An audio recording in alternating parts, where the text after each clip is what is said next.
There were some interesting Hillary moments. She talked a little bit about 2016, but perhaps the most interesting, the times have truly changed moment was when Lock Him Up chants erupted throughout. Oh, do we have my thing? Yeah, okay. We're about to play. Oh no, not your video of Lock Him Up. We actually have Hillary reacting to Lock Him Up, and she seemingly nods at it, despite the fact that she took a lot of. She definitely had a different approach whenever it was Lock Her Up.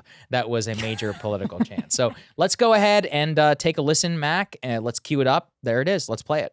Donald Trump fell asleep at his own trial, and when he woke up, he made his own kind of history. The first person to run for president with 34 felony convictions.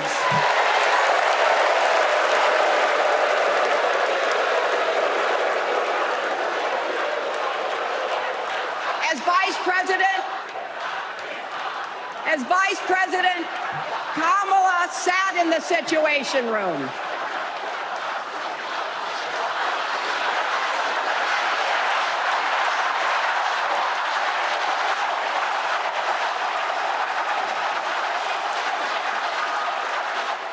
There it is. Remember this, Emily, from the 2016 days? Lock her up when they would throw these up. Yeah, that was quite a moment. A real role reversal there. She would pull the lever on the electric chair herself. She was so. You can tell how much bitterness that this woman still harbors inside of her. And that was something Crystal said too. She's like, you forget how bad they are. Yeah. When Hillary took the stage, I was like, oh my God, she is so bad. The first time she robotically held her arms up like this, it was all of these flashbacks from 2016. Can we talk about how I'm really curious for Ryan's take inside the arena when the Lock Him Up chants were going, but we were all watching in the BP frat house, and I was like listening to the Sarah Bareilles song that she walked out to, which was Brave, whatever. And I was like, so they used to use these kind of interchangeably with Fight Song. And I was like, no way, they're not going to do Fight Song. Oh, they're Hillary walked off the stage to Fight Song, which is such a parody. And there's no self-awareness. Like, that's the most incredible thing. There's no self-awareness. I guarantee you, Hillary Clinton personally requested Fight Song. Absolutely. And nobody wanted to say no to her. She doesn't know it's a meme. Like, no, because nobody told her. Every time I literally play that song in my car and I cry with laughter at Hillary's defeat. Because that's what I will always associate it with. Ryan, give us your reaction to the Lock Him Up chants. The theme of, well, they were intense, and where I was, like, they were loud. Yeah. Like, people were it was loud. Yeah. They were. Those were not isolated chants. Yeah. The theme of the night was for the people.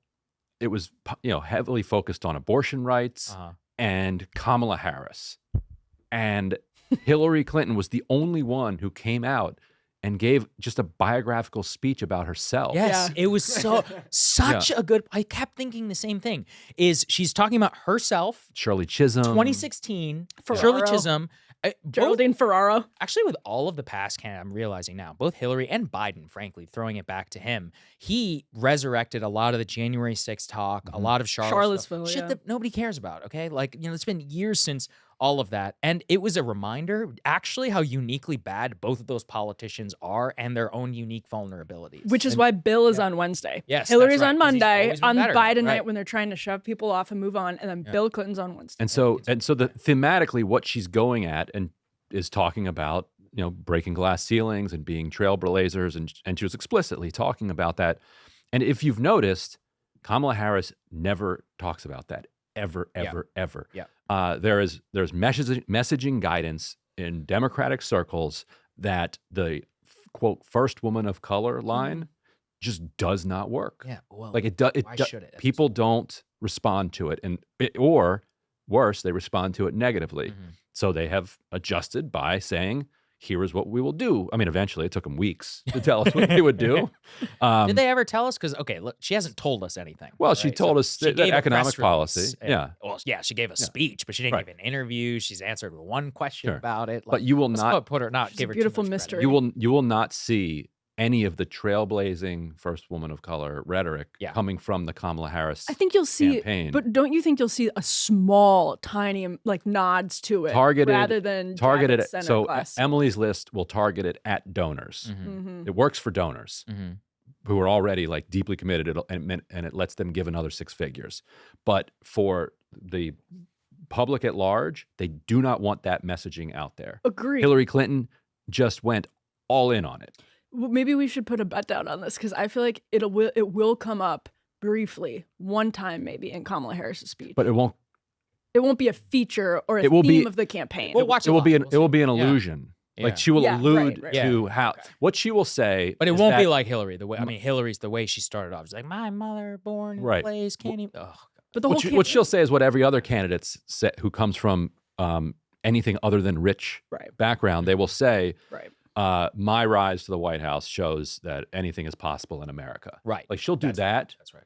But it won't. That's Obama-esque. That's fine. I'm actually. I don't think you're going to hear Shirley Chisholm. All right. So let's. We can put DraftKings money down on that. No, I agree with you. I agree with Maybe DraftKings has Poly Market. That's where you would play. That's not an endorsement. Don't gamble, Don't folks. do It that. is corrosive to the soul. Let's go to the 2016 revelry that Hillary just had to get in there, where she not only reminisces about her 2016 campaign, she even brags about the number of votes she got, which is just so incredible, with the bitterness seeping out of her. Let's take a listen. Mac, cue it up for us, my friend.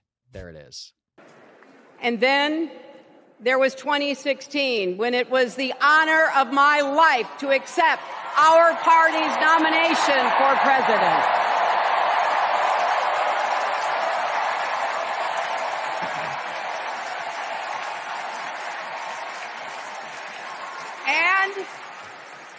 And nearly 66 million Americans voted for a future where there are no ceilings on our dreams.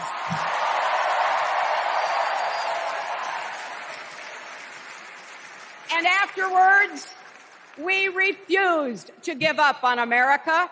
Millions marched, many ran for office. We kept our eyes on the future. Well, my friends, the future is here.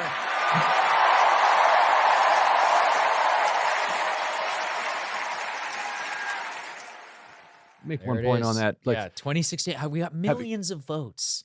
I covered the aftermath of the 2016 campaign in the Democratic Party extremely closely. It makes up a couple chapters in a couple of my books.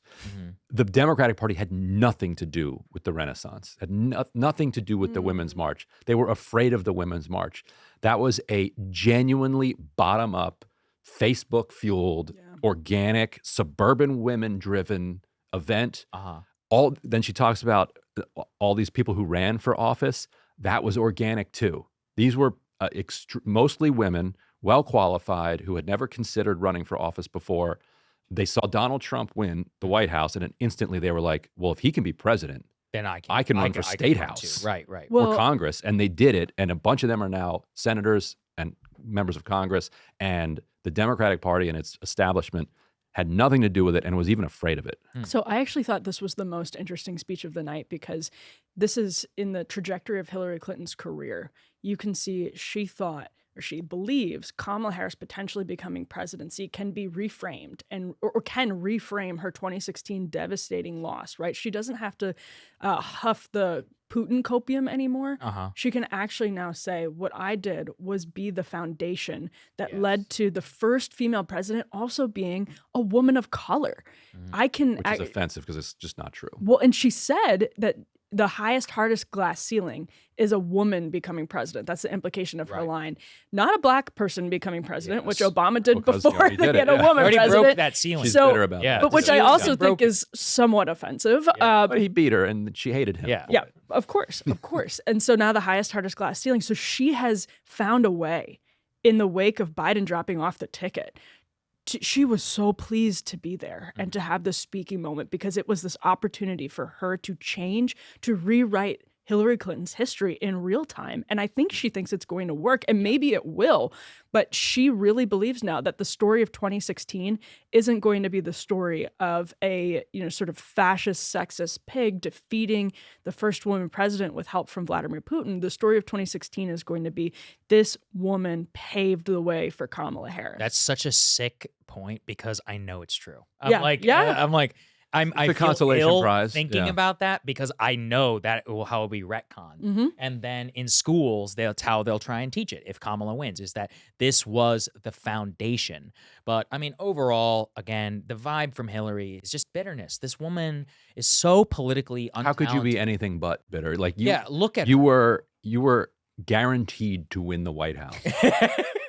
And you lost to Donald Trump. You were under a glass ceiling. There is not a soul. In the Javits Center. Just a tiny glass ceiling. And you have the rest of your life to live anyway. And when Biden is being forced out, she's sitting by her phone like, awesome. Here comes my moment. Right. Just come on, ring. Why is my phone not ringing? This is weird. Like I'm the one. I've already beaten him. I got more votes than him. Why is my phone not ringing? And so even if she could work through her bitterness from 2016, more bitterness comes through every single time that the phone doesn't ring, and she expects it to. Absolutely. Hey, if you like that video, hit the like button or leave a comment below. It really helps get the show to more people. And if you'd like to get the full show ad-free and in your inbox every morning, you can sign up at breakingpoints.com. That's right. Get the full show, help support the future of independent media at breakingpoints.com.